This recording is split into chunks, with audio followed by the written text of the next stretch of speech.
Welcome to Redtastic. Story 1. Growing up was really tough for me. My 25 females mom, not wanting anything to do with me or my dad, gave me up after birth and disappeared from our lives. Fortunately, my dad stepped up and raised me all on his own. Not having a mom was difficult, but my dad was always there for me, providing love and support. But when I was just 14, my dad sadly passed away after a severe illness. With both parents gone, my aunt stepped up to take custody of me. I initially thought it was good to have a family around, but things only got tougher with her presence.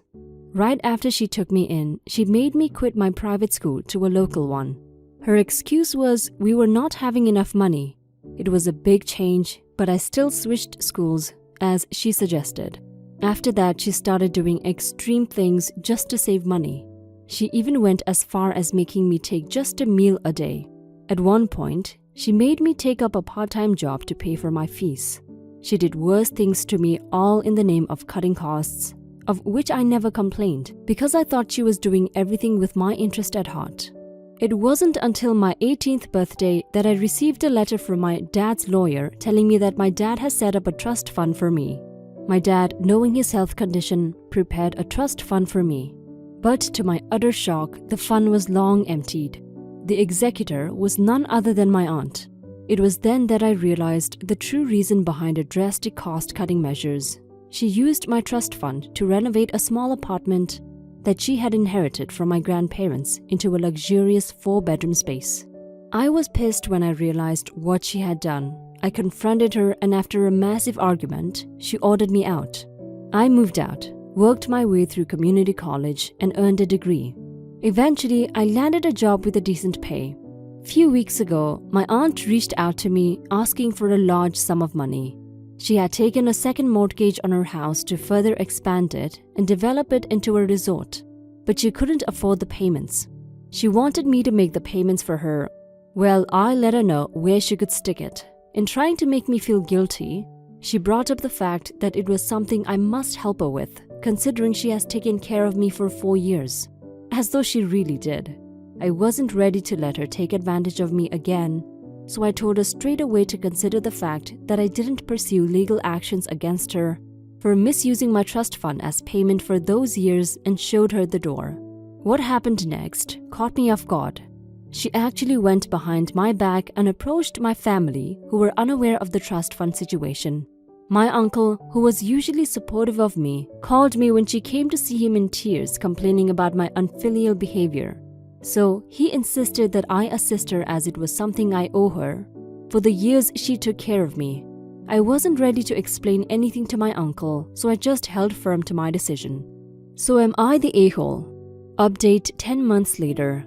I realized that I could spin this situation to my benefit. From what I heard, my aunt was out of options except losing her house to the bank.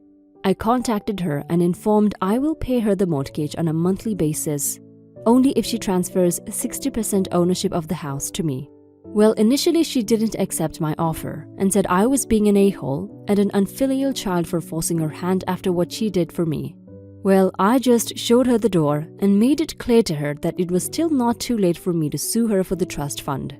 She cussed me out, but we're signing the deed today. I think I deserve the majority of the house because she built it with my trust fund. Update few months later. So this is the conclusion to my story, folks. A few months after we signed the paperwork, the unexpected happened. My aunt was discovered lifeless in her apartment 2 days after. As for the cause of her death, it was found that she died of a massive heart attack. But well, I can't help but relate her situation to karma. Now I'm in the process of figuring out the paperwork as the sole owner of the house. Thanks everybody for all the help. You're not the a-hole, OP. I feel so bad for what happened during your teenage years, and the fact that it could have been avoided if your aunt just wasn't greedy for your money only makes it worse. You should have sued her for essentially stealing from you. Your father gave that money to you. It belonged to you and no one else. I'm glad you figured out a way to make the best of the situation. The house was yours anyway because most of your trust fund went into it. Story 2. I, 20 female, am dating my sister Lucy's, 28 female's, boyfriend, Josh, 29 male. of 3-ish years that she broke up with.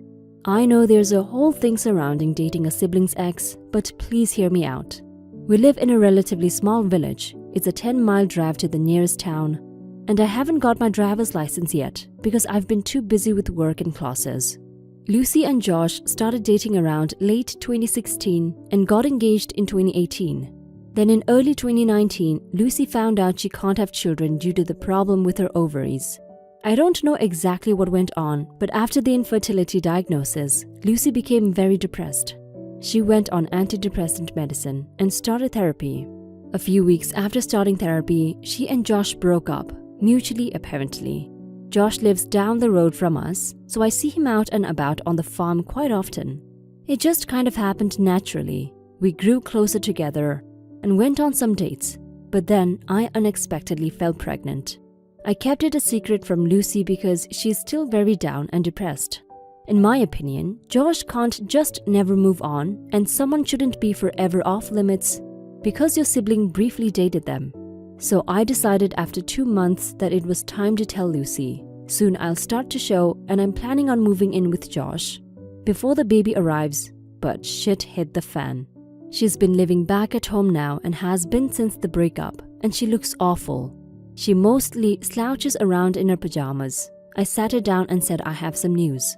I told her that I was with Josh and that I'm expecting. I told her it would mean the world to me if she would be godmother to the baby, and asked if she would like to plan the shower for me, as I know she thrives on parties. She didn't even react, just asked me to leave. I made the point that it was our parents' house. I know on paper this sounds bad, it really does, but I should be allowed to live my life, and so should Josh. The baby was unplanned and something we couldn't have foreseen. I know that is probably a bit of salt in the wound, but I couldn't have helped a complete surprise. I love my sister and want to see her happy, but she texted me this morning saying this: Lucy, thanks for letting me know you dating Josh. Oh, and that you're pregnant with his child. Congratulations, you achieved what I could not. I am in such a bad place and you will never understand. Josh and I agreed I needed time and medication, and then we would try again, but I guess he never told you that, did he? As for your baby shower, all I can say is well done. You always were good at telling jokes. I hope you rot in hell, you evil bitch. I confronted Josh about this and he admitted it was true, but that once we started dating, he fell in love with me. They have been apart for 6 months now and it is getting tiring. I have a baby on the way and I desperately need a support. Am I the a-hole? You are the a-hole, OP, a major one. You've made it clear that you have no problem dating your sister's ex. I get that part. To each their own, but how could you ask her to plan your baby shower and be a godmother to your unborn child? She's a human being. Even a saint would be pissed at you and Josh for what you guys did. She's depressed because she can't have children. The only reason she and Josh ended things was because of that very reason. How could you be so insensitive? Josh obviously isn't the great guy you think he is. I can't believe you would pick him over a relationship with your sister because yes, in case you haven't figured it out, your sister is going to definitely cut you out of her life. You desperately need a support, but you can't have it because you're a shitty person.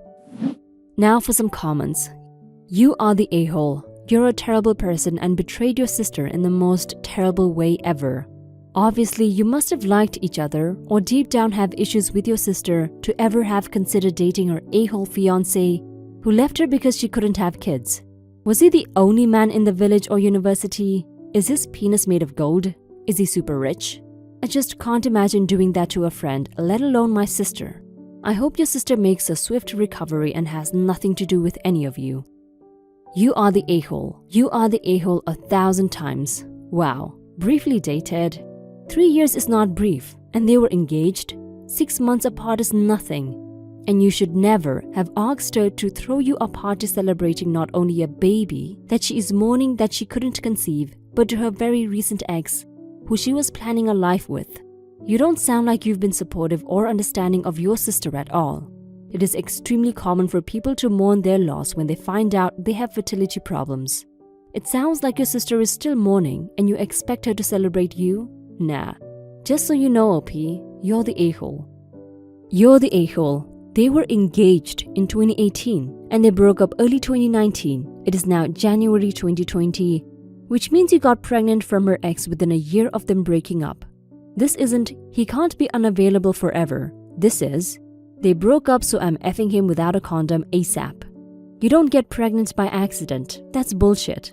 You get pregnant by having sex. This was consensual, so the blame is on both of you for doing this. And the audacity to ask her to host a shower for you? This alone is batshit crazy, but then it gets even worse. She's infertile and has problems dealing with that which you know. The biggest a-hole of the past year has just been announced, but we have a good contender for this year right here. Story 3. I, 25 female, have been with my now fiancé, 30 male, for 2 years.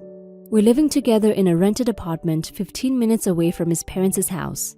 He has been living in this apartment for a long time. It needs renovations. He hasn't moved to another apartment because he couldn't find one so close to his family. He proposed to me last week, and I felt so happy and excited that I literally froze and needed time to process what happened. A day after the proposal, he asked me why I wasn't wearing it. I was planning on getting it resized and insured before I could wear it comfortably. I have been keeping it in the box it came in and stored the box in my closet. My fiancé has been pressuring me about announcing our engagement and wanted to visit his family to give them the news. I asked him for some time so that I'm able to wear my ring after getting it resized. And he argued about it taking so much time. It's been 2 days. Yesterday, I got home from work and I didn't find him. I called him and he said he was at his parents' house for coffee and that he would be home soon. In a few minutes, I got a text from my sister-in-law congratulating me on my engagement and how she admired my engagement ring. I was confused. My fiancé must have told them. I looked for my ring and it wasn't there where I kept it. I knew my fiancé took it. I waited for him to come and I was right, he took it to show his family. I got mad and told him that he should have waited for me so we can do it together. He said that he waited for a long time, that he was so excited, and that those are his family and we should have told them right after he proposed. I was upset because I felt left out in my own engagement. He gave me the box and said that his mom took pictures of it to post our engagement on Facebook. I argued with him that I myself was planning to do that, but she beat me to it. I honestly lost interest in doing what I planned to do because it literally ruined my joy. He said that my reaction was too much and said that his mom requested photos and he can't be a jerk to her and say no. He saw nothing wrong with it and told me to drop it. He went back to spend the night with them. I'm feeling so upset and my excitement just got ruined. I got a call from my father-in-law trying to figure out what's wrong so he can fix it. My mother-in-law was showing pictures of my ring and she was wearing it in one of the pictures. This felt wrong and I didn't know how to tell them I was uncomfortable with it. Now for some comments. Read this again and think about it. Your fiancé is willing to live in a run-down apartment because it's close to his parents. He violated your wishes to tell his parents before you were ready. He took back the ring he gave you so he could show it to his parents. His mother put that ring on her own damn finger and posted it on Facebook. I hope he's happy in his marriage to his mother because you sure won't be. Dude, my brother told my mom don't announce our engagement on social yet. When my sister-in-law wanted to wait for a really cute engagement photo.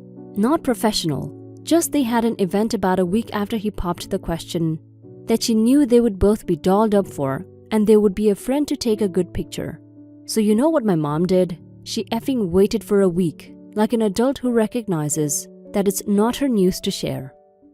Not the a-hole. 1. He decided to tell his family on his own after you had clearly said that you wanted to wait till the ring was resized. 2. He went behind your back to tell his family. 3. He lied about what he was doing when you called him. 4. He stole your ring. 5. He didn't even tell his family to keep it secret, which led to your mother-in-law to break the news when you wanted to do it yourself or with your fiancé. 6. He left because he didn't like your reaction after he had lied to you. 7. Are you sure you want to be engaged to this guy and his family?